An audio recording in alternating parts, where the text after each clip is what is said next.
excited to have you join us today. My name is Sharday Campbell. I am the Enrollment Communications Manager here at Houston Community College. But today I have my hat on as the person who is going to introduce our distinguished speaker, whom I have a great deal of bias around because she's my mom. And so I got tasked with introducing her to you all. You all are in for a real treat. And I say that fully knowing who she is, but also knowing where the gaps are, specifically in K through 12 education around Black history.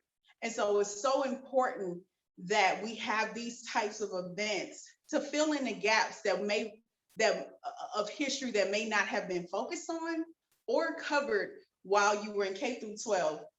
And so today, in light of what the world has been going through for exactly a year this week, we are going to put on a different lens and look at how a global health pandemic and a cultural pandemic really collided in 2020. And so a lot of what you're going to hear today is facts about Black history and how this has been going, how Black people have been burdened by systematic racism for longer than it's been a part of the national discourse. So we're excited. We have a really good speaker today. Her name is Tammie Lang Campbell, and she will be presenting Systematic Racism, the Pandemic That Continues to Plague Us. So a little bit about her. She is a nationally revered activist and the founder of the Honey Brown Hope Foundation.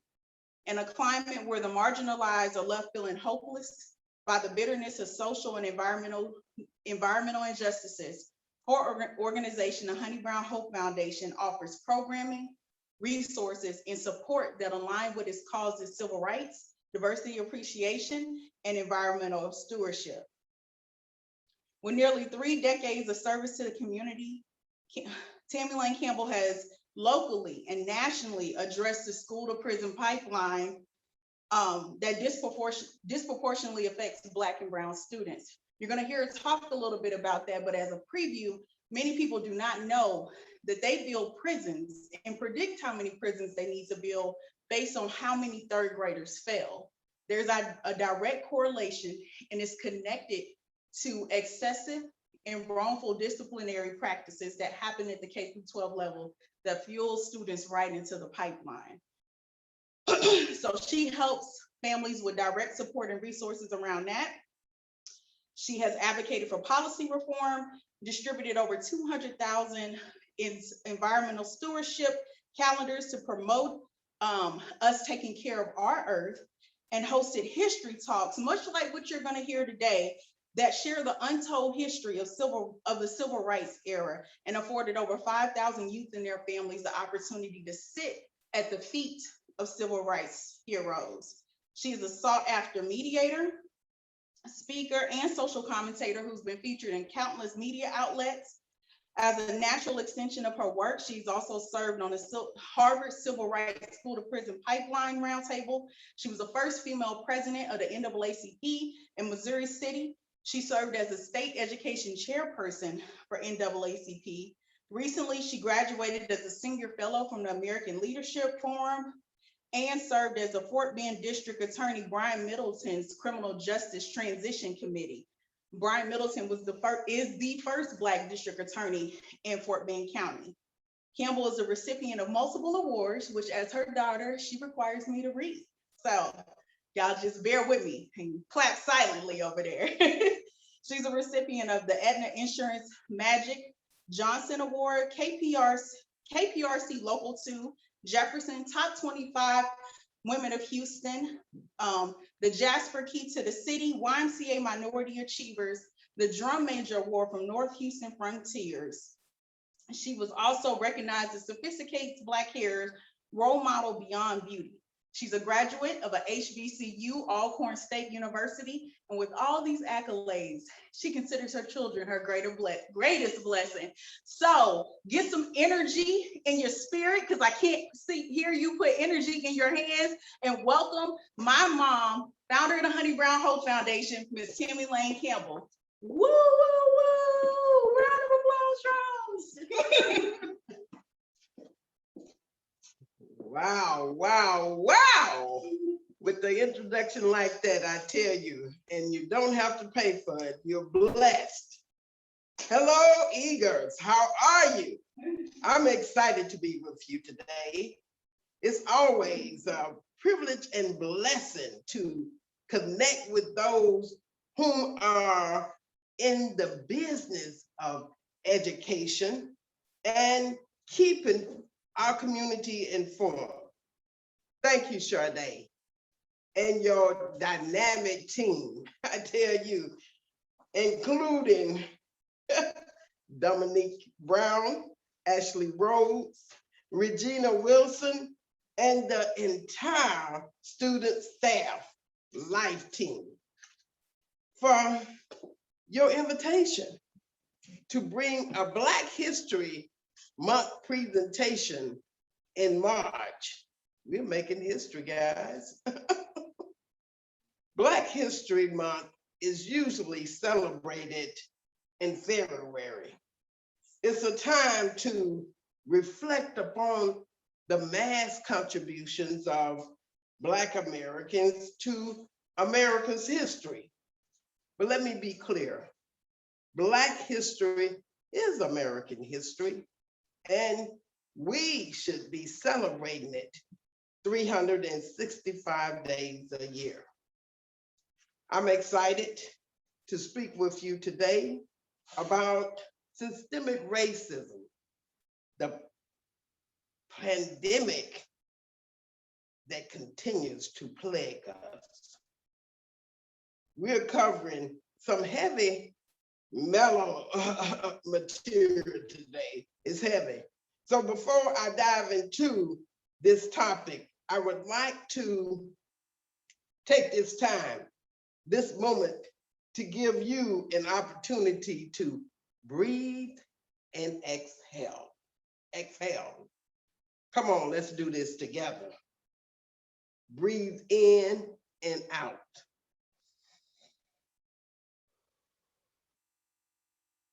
Again, breathe in and out.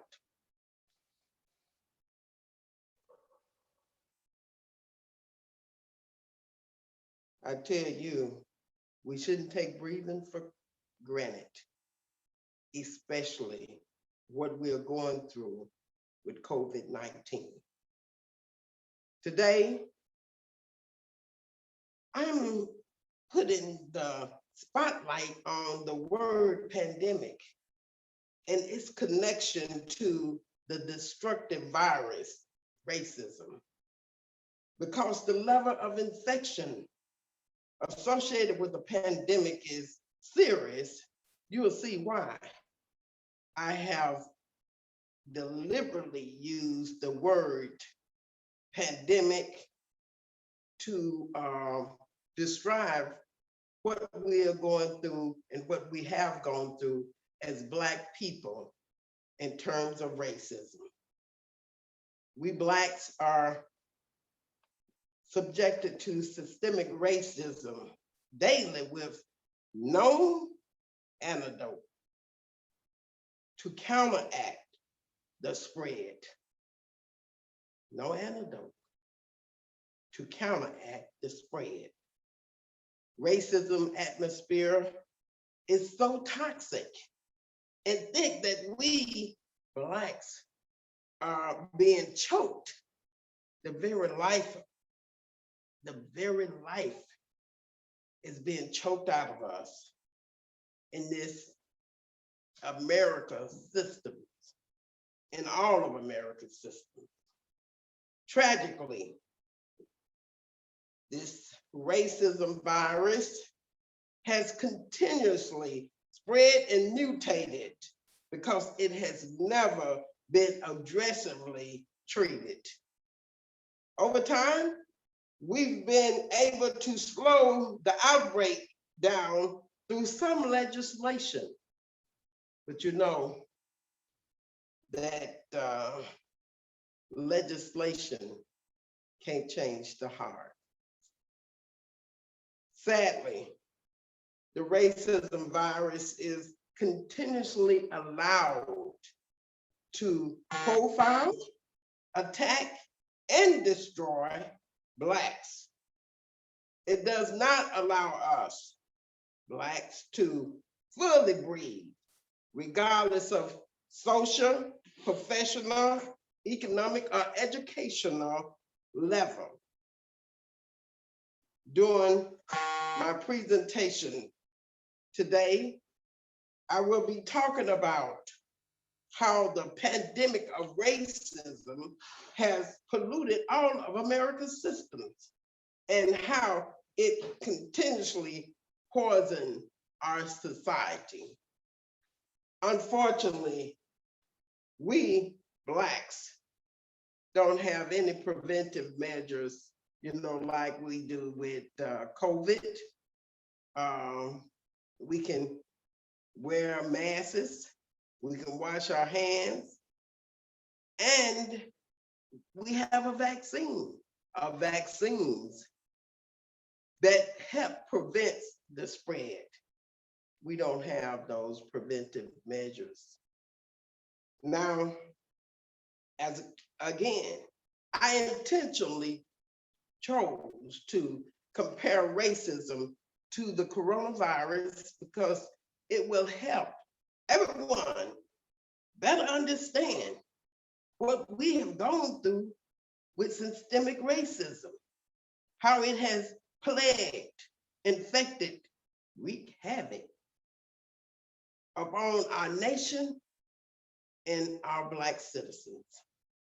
I'm telling you, if an antidote is not created to counteract and stop racism, it will continue to undermine humanity. Now, way before COVID-19 hit, this racism plague was established and indoctrinated into our Constitution in 1787, where Blacks were mislabeled as inferior and 3/5 of a citizen and a person. It persisted way beyond the post-Civil War 13th Amendment that conditionally, and I've emphasized conditionally, freed enslaved people in the United States.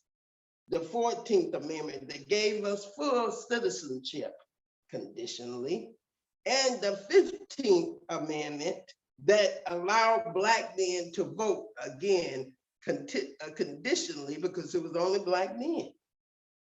It spread through Jim Crow laws where racial segregation was enforced. Then it mutated from slavery to convict leasing to mass incarceration today. And now it's even going into our criminal justice system. It continued after the landmark post-civil rights movement legislation, the Civil Rights Act of 1964, Voting Rights Act of 1965, and the Civil Rights Act of 1968. It infiltrated how Blacks are portrayed in media and enslaved in entertainment. Infiltrated. It spread from denying slaves to read and write to creating a school to prison pipeline, the pathway for Blacks in terms of being incarcerated. This destructive racism virus is the longest existing virus or infection that's still poisoning our society and choking the breath out of Black people. Unlike other diseases, where vaccines have been developed or antidotes created, our government has been ineffective in eliminating this deadly and contagious virus. History, along with present and ongoing attacks upon Blacks, show the pattern of how America has terrorized and dehumanized its Black citizens. Now, in my presentation today, I will share how this cultural virus strain has spread, lingered, and mutated into all of America's systems, including education, healthcare, law enforcement, criminal justice, voting, housing, employment, media, and finance. Now, the eyes of humanity has put a spotlight upon systemic racism that's embedded in police brutality. While America was still wrestling with finding the cure of COVID-19, protests over the death of George Floyd, Breonna Taylor, and Ahmaud Arbery put the spotlight on how this racial pandemic continues to infect law enforcement long after slave bounty hunters. Now, before George Floyd was killed by a rogue cop kneeling on his neck for nearly 9 minutes, choking him and squeezing the life out of him. Bystanders could hear Floyd screaming, "My stomach hurts, my neck hurts, everything hurts. I need water or something," as Floyd continued to cry out, "Please, please, I can't breathe. Officer, I can't breathe." This grown man even called out to his mother for help. "Mama!" After he was no longer able to speak, he moaned in excruciating pain. Reportedly, during February of this year, less than a year after George Floyd's killing, some disrespectful Los Angeles rogue cops were passing a photo around of Floyd with the insulting and taunting message, "You take my breath away," and a vulgar Valentine's Day message. Reportedly, LA Police Department is investigating this because of a good cop not standing by when he saw it, but a good cop reporting this vulgar behavior. "I can't breathe" is the same emotional cry that Eric Gardner expressed when a New York cop had him in a chokehold before he died in 2014. Gardner's last words, "I can't breathe," became a rallying cry for the Black Lives Matter movement. Disgracefully, this police officer was not convicted of Gardner's death. In 2019, it was revealed, now just 2 years ago, that this rogue officer, he had done this 7 times before. 7 times before he killed Gardner. Michael Brown, an unarmed Black teenager, was shot and killed on August 9, 2014 by a rogue police officer in Ferguson, Missouri.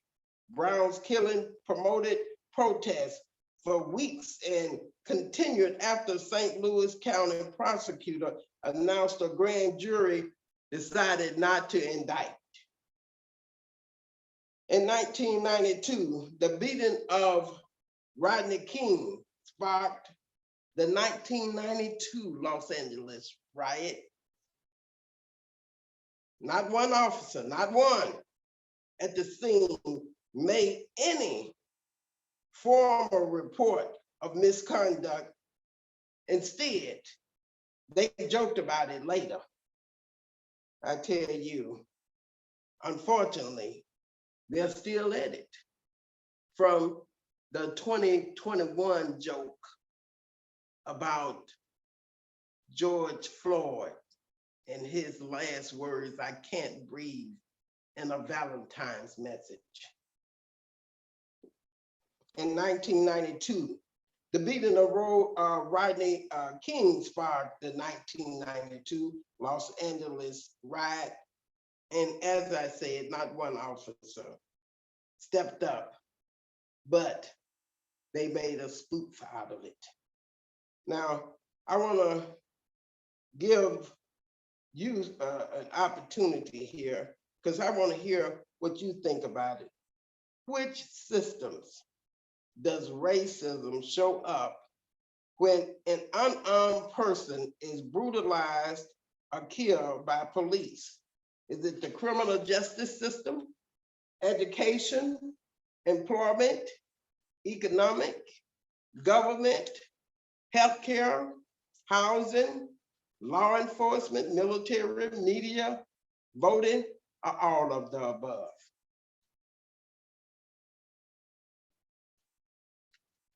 Put it in the chat, please. What holds true about systemic racism? From slavery to the ending of slavery, from Jim Crow to the civil rights movement and present day, history has legs. Yes, history has legs, and it continues to travel into our present. During slavery, plantation owners paid bounty hunters to capture and return runaway slaves. Now, because slaves were considered property, bounty hunters were incentivized with a higher pay to return slaves alive. Fast forward to today, and now rogue cops who have no incentive because their pay is not taken to return not to attack Black people. They're killed, they stop and profile, and nothing is being done about it because these rogue cops are not being held accountable by our criminal justice system. They're allowed to do it and to get away with it. The racial virus of yesterday has mutated from slavery to the boardroom and has infected all of America's systems. Now, real change is rooted in action. Without a cure, this virus will continue to strengthen and destroy humanity at its very core. For the record, this racism virus has not gone unnoticed, thank God, not gone untested. Public awareness of police violence against Black people and people of color have grown because of high-profile figures such as former football player Colin Kaepernick, who was rejected by NFL and suffered attacks for kneeling during the national anthem. As protests spread across America and internationally, the I Can't Breathe rally cry made its way onto coronavirus masks to not only protect people from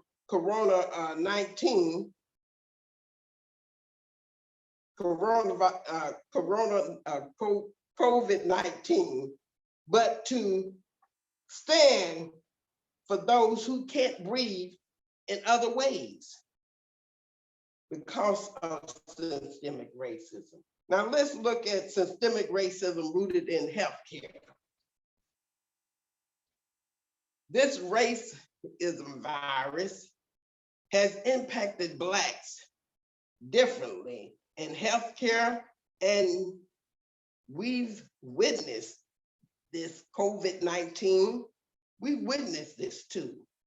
Back in December 2020, Dr. Susan Moore, an Indianapolis area Black physician battling COVID-19, documented how she was discriminated against, denied medicine for pain, and how the doctors at Indiana University Health Care, an influential hospital, sought to discharge her prematurely because she was Black.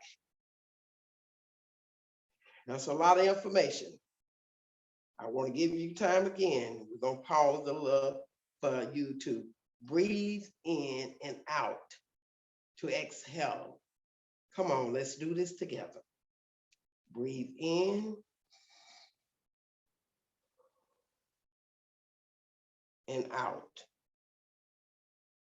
In Moore's words, in her words, I put forth and I maintain, if I was white, I wouldn't have to go through that. Moore said in a viral Facebook video she took from her hospital bed on December 4th after talking about how her complaints of pain were ignored. Sadly, Moore, 52, died weeks after her post. The lack of treatment she describes shows a history of systemic racism that we Blacks have endured since slavery and continues to face today. There is an African-American saying, when white folks catch a cold, we catch pneumonia. The mistrust of the COVID-19 vaccine starts with systemic racism and how we Blacks have been used as guinea pigs in the health industry. Now, here are some historical facts of how we Blacks have been discriminated against, exploited, and dehumanized in the medical industry. Dr. Charles Drew, who developed the National Blood Collection Program for the American Red Cross during World War II, resigned his post in 1941 due to the military's refusal to use blood donated by Black soldiers on white soldiers. While Black men were promised lifetime treatment for bad blood known as syphilis during the Tuskegee syphilis trial, their doctors experimented on them and provided no treatment. And this was the US government public health service. Doctors took Henriette lax cells without her consent, and from her cells made great advancement in cancer. Unfortunately, these research companies did not give a penny to her family. Dr. J. Marion Sims is known as the father of modern gynecology, and as a monster who performed cruel and inhumane experiments on Black enslaved women, sterilizing and doing C-section without any anesthesia.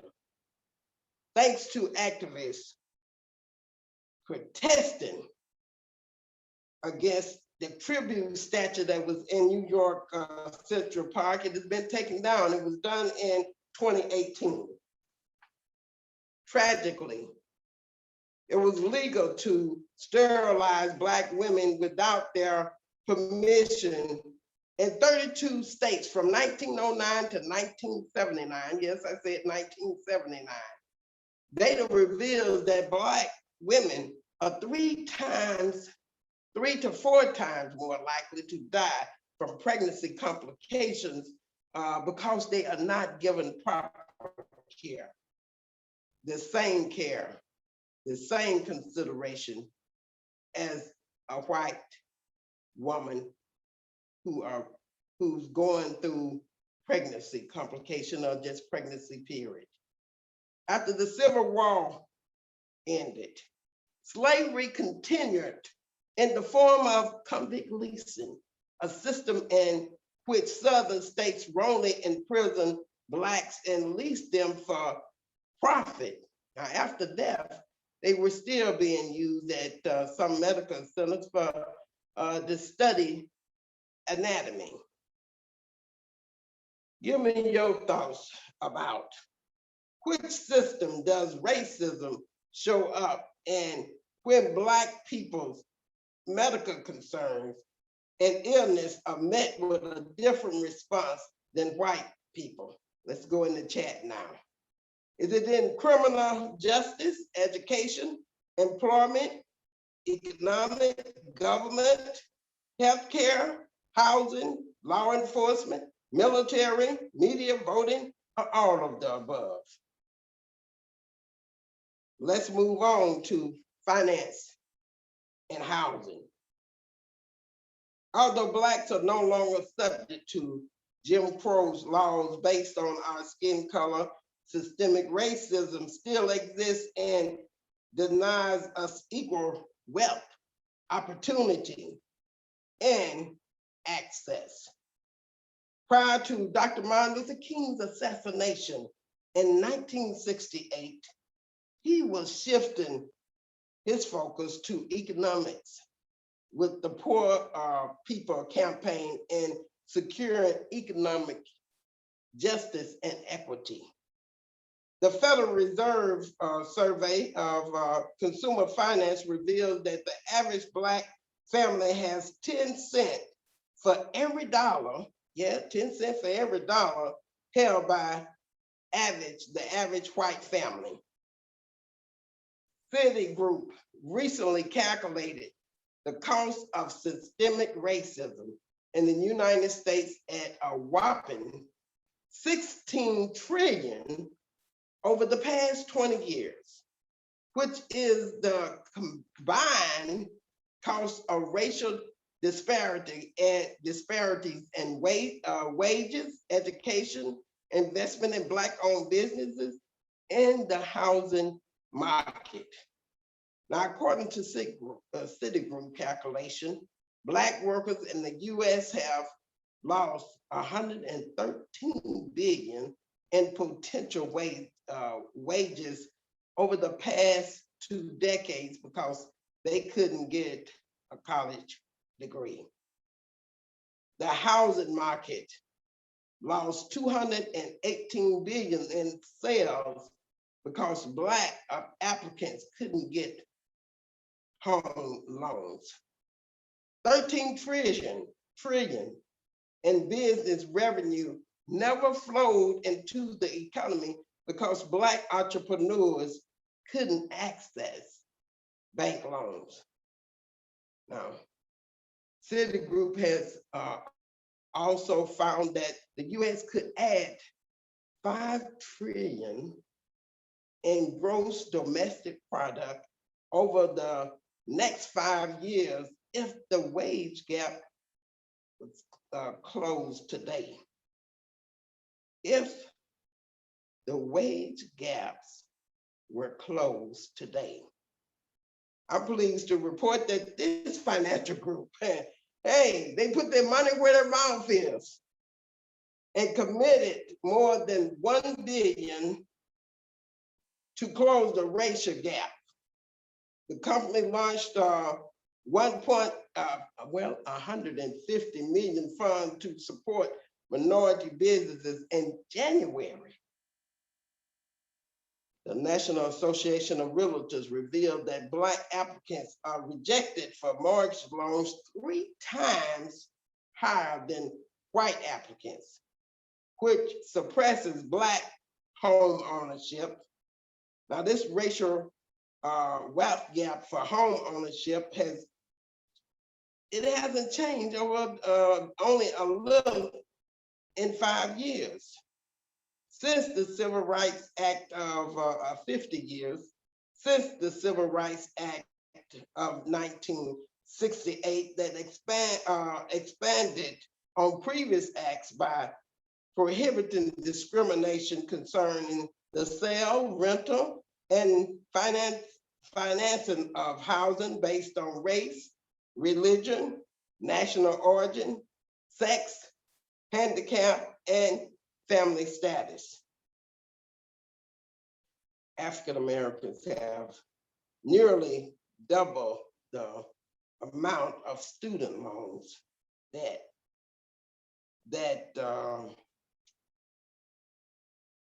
prohibits them from home buying and undermines their home buying power.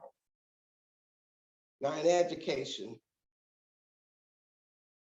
beyond the student loan disparities, the educational system is also infected by this cultural pandemic of racism. In the K through 12 schools, Black students are affected by the school to prison pipeline. In fact, many don't know that the prisons cells are based on the number of prison cells constructed is based on the number of 3rd graders who can't read. Now, that is appalling. The school to prison pipeline is a disturbing national trend where Black and brown children are disproportionately followed out of public schools and into the juvenile criminal justice system because of harsh, excessive, and wrongfully punishments. And discriminatory practices. Black and brown students are more likely than their white peers to face the more severe punishment because, unfortunately, of systemic racism. The school to prison pipeline has hit closer to home than what you think. In Fort Bend County, the Department of Education Office of Civil Rights found that Black students were 6 times more likely to receive out-of-school suspensions than white students, and 4 times more likely to be placed in school suspension. Although we make up only 28% of students in the district, but we account for more than 50% of all students disciplined with in-school suspensions, out-of-school suspension, alternative schools, and juvenile justice placement. As the founder and executive director of the Honey Brown Hope Foundation, I provided direct support to parents in need of help in advocating for their children who are victims of the school to prison pipeline, and have taken 25 years of experience and poured into a toolkit for parents, Black and brown parents, on how to advocate for their Black and brown children. And these are all parents, no matter your color. If you have a Black or brown child, you'll be able to use this toolkit. And tonight, I hope you join us on Fox 26, where we'll be discussing effective ways to advocate for Black and brown children. Please join us tonight at 6 o'clock on Fox 26.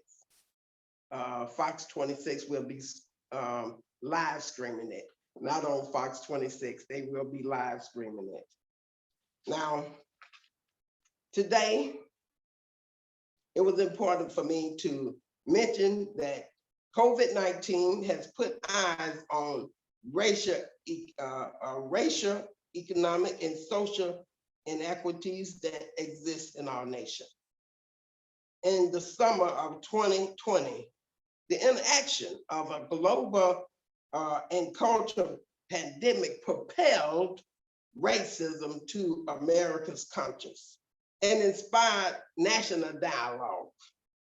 It forced America to look in the mirror and to see and hear and feel systemic racism through police brutality.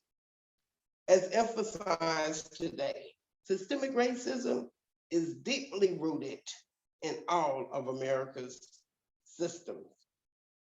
When there are attacks on Black people in all systems, it's hard to choose, I know, a focus.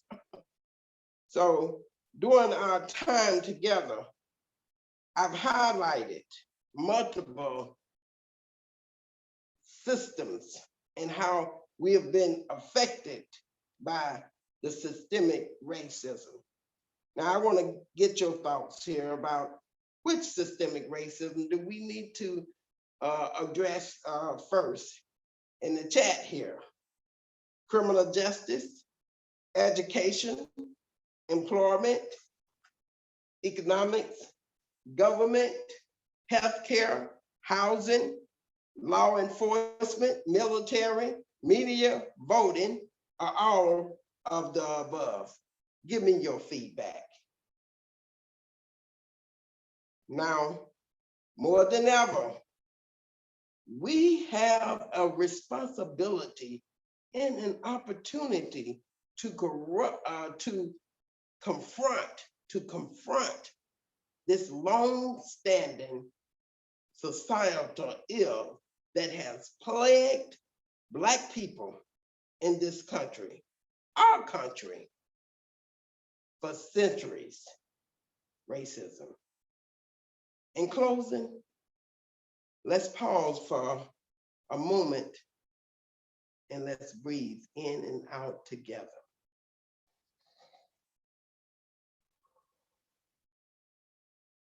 Again.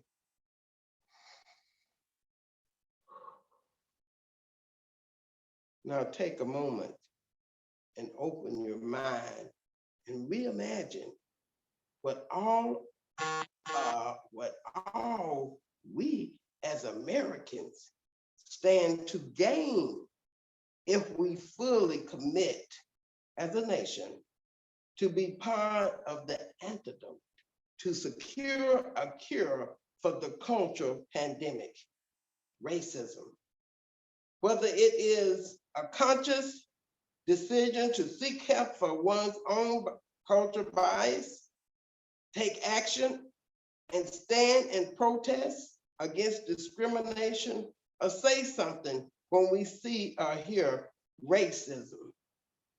Today, I leave you with this challenge. Be the positive change you hope to see, you hope to experience.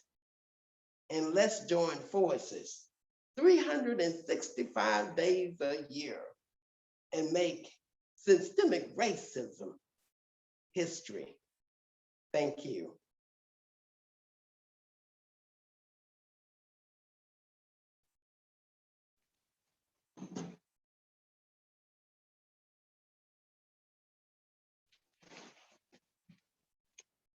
I didn't know if someone from Student Life was gonna come on. Do y'all have some closing announcements? Do we have any questions?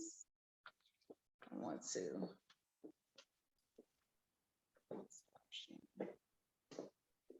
Hello, everybody. Miss Campbell, also Mama Campbell, I just want to thank you for coming on and just actually educating us about systematic racism and how it continues to happen in today's society, where it started from, and how long it was that long ago, and now we're here. So I just want to thank you so much for just bringing the wealth of knowledge that you bring to the city, that you brought it here to Houston Community College. So I thank you so much, just for always being that wealth of knowledge. We reach out to you throughout the academic year, and again, thank you so much. Eagles, right here, this is a Houston advocate. She's here for us. She's always been here for us. And we just want to thank you again so much. And of course, you know, we'll be bringing you back soon. You know, we will. Thank you. I love you. Thank you. And then also, we like to thank Sade Campbell also for being that resource for us and connecting us to Mama Campbell and sharing her with us and sharing her with Student Life. So I thank you again tonight. Y'all tune in Fox 26 if you want to hear some more information and have that wealth of knowledge. Please join them on Fox 26 tonight. Eagles, thank you for joining us. Thank you for being here. We have so much more for you coming on Thursday. So definitely come back into Zoom, get that knowledge. We're going to be having Wonder Woman Wednesday. So come on back with us, and thank you so much. Y'all have a great rest of y'all afternoon. Thank you, darling. We greatly appreciate you. Bye. Thank you.